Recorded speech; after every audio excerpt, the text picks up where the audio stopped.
Welcome back to Boss Economics World, the show where we pull back the glossy curtain of economic jargon and expose incompetent policymaking for what it really is, a catastrophe waiting to happen. Today, we delve into a topic that touches nearly everyone, a subject we all love to hate, the ever-increasing cost of summer holidays. Specifically, let's talk about why European package holidays in 2025 are up to 11.5% more expensive than they were just last year, 2024. That's right, holiday costs are climbing faster than most politicians can dodge accountability, and once again, who's left footing the bill? Yep, you, the average consumer, as inflation wreaks havoc on your already stretched wallet. We'll not only analyze those outrageous price hikes for European holidays but also dig deep into what's driving this mess, from soaring energy costs, airline capacity constraints, and bloated government monetary policies to global demand pressures. Let's jump in, shall we? So, according to fresh analysis by our friends at the Consumer Group, we're seeing price hikes of up to 11.5% in European package holidays compared to 2024. Imagine that. For a typical couple planning a week-long getaway, say to the Black Sea coast in Bulgaria, you're now shelling out an extra £238 this year. That's £238 that could have gone into your savings account, pension pot, or, let's be honest, toward paying your mortgage, since the cost of living crisis is still very much alive. But beyond the obvious sticker shock, let's get technocratic for a second. Why exactly are these prices climbing at such an alarming rate? Supply and demand, no doubt. Energy costs through the roof? Sure. Airline capacity constraints tightening? Absolutely. But let's be real, deeper forces are at play here, and I'm talking about chronically mismanaged economic policies on both national and international levels. First up, we've got post-pandemic revenge travel. Many families who have been pent up and grounded for years are now itching to travel, pushing demand for flights, hotels, and package deals sky high. There's so much pent-up demand that travel companies are rubbing their hands together, knowing full well they can hike prices, and guess what, people will reluctantly pay. But let's not pretend this is just about holidays. The demand surge we're seeing across the board has been further stoked by governments flooding economies with liquidity during the COVID period. Remember all those stimulus packages and quantitative easing? Yeah, that's still biting us.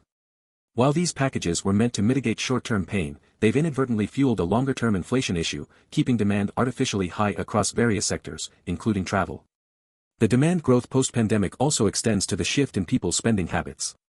Many folks have adopted the mindset of, you only live once, leading to higher discretionary spending, and holidays have become a prime target for that spending splurge.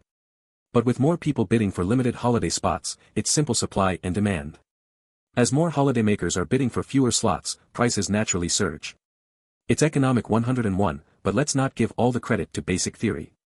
There's more to this problem than meets the eye. Now, let's tackle rising energy costs, which are playing their part in inflating your holiday expenses.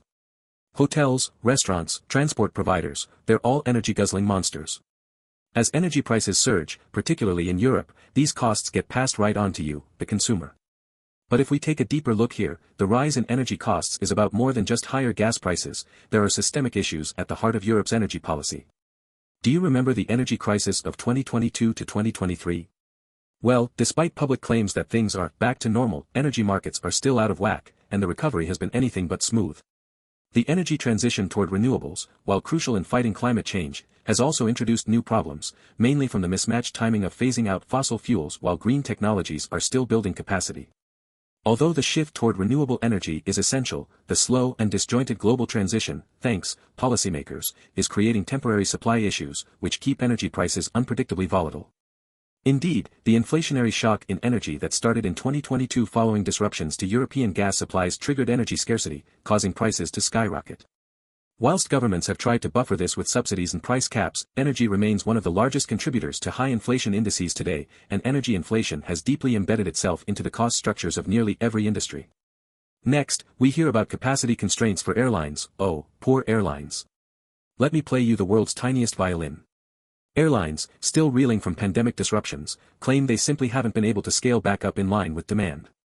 But look closely, and you'll find airlines and airports deliberately operating beneath capacity to drive up prices and profit margins. Why else do you think you're being charged extortionate baggage fees or sneaky add-ons, all justified by capacity constraints? Take British Airways, which, despite receiving bailout money, gutted its workforce during COVID and is now trying to claim it's understaffed as if it's something they weren't in full control over. Airlines across the planet are facing similar labor, fuel, and logistical costs, but let's be clear, it's not just about the hard realities of doing business post-pandemic. Airlines are systematically keeping seat supply tight to keep fares high. Simply put, they've realized that constrained supply equals a great way to claw back lost revenues. And of course, governments have been astonishingly silent on this. When was the last time the UK government, or the EU, for that matter, implemented policies that punished such profit-maximizing behavior at the expense of consumers? Instead, policymakers appear more interested in letting corporations dictate the terms. Surprise, surprise. Rory Boland from Which? Travel notes that while inflation appears to have eased over the last year, holiday prices are bucking the trend. Sure, headline inflation might be down compared to the roaring peaks of 2022 to 2023, but it's still above normal levels, and frankly, those official numbers, 2.5% in the UK and 2.4% in the Eurozone as of December 2024, don't always tell the full story. In real terms, the cost of living, holidays included, is still rising faster than wage growth. Inflation is sticky, my friends. Once prices fly high, they're unlikely to come back down without forceful intervention. Price increases have a psychological effect. Once businesses know you're willing to pay more, they'll keep those prices high even when input costs fall, cough airlines and hotels cough. If we think about the UK market, remember when food inflation was nearing 20% in 2023? People thought that insane inflation was a temporary blip. Now 2 years later, food prices may not be growing at breakneck speed, but they haven't fallen back either. Similarly, these holiday price increases have become embedded, and it'll take more than soft government hand-wringing about inflation targets to undo the damage. A few temporary tax cuts for the hospitality and travel sectors won't cut it, folks. Here's the kicker, this isn't the ceiling. My concern is that these price increases are a canary in the coal mine for the broader macroeconomic problems ahead. What are we seeing?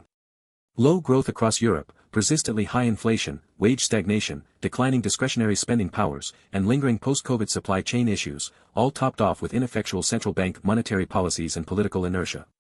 Don't just look at holiday prices, this price hike is just a symptom of the broader wave of higher service sector costs across the Eurozone and the UK.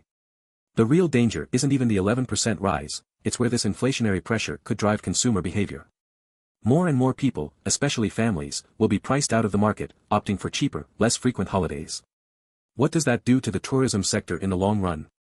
Unsustainable growth cycles, layoffs, and more corporate profiteering at your expense.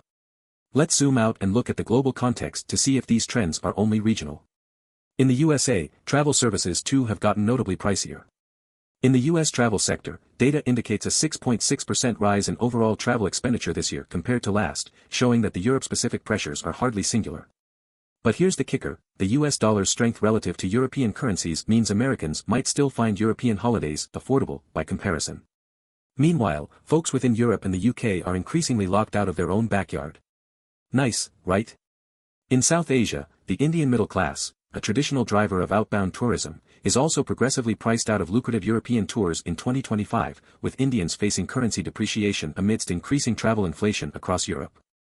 From Bangkok to Berlin, anyone with a sharp eye on supply chains can see that embedded inflation is becoming a global norm, not an outlier. So, what's the way forward out of this dismal travel pyramid where consumers are crushed from every angle?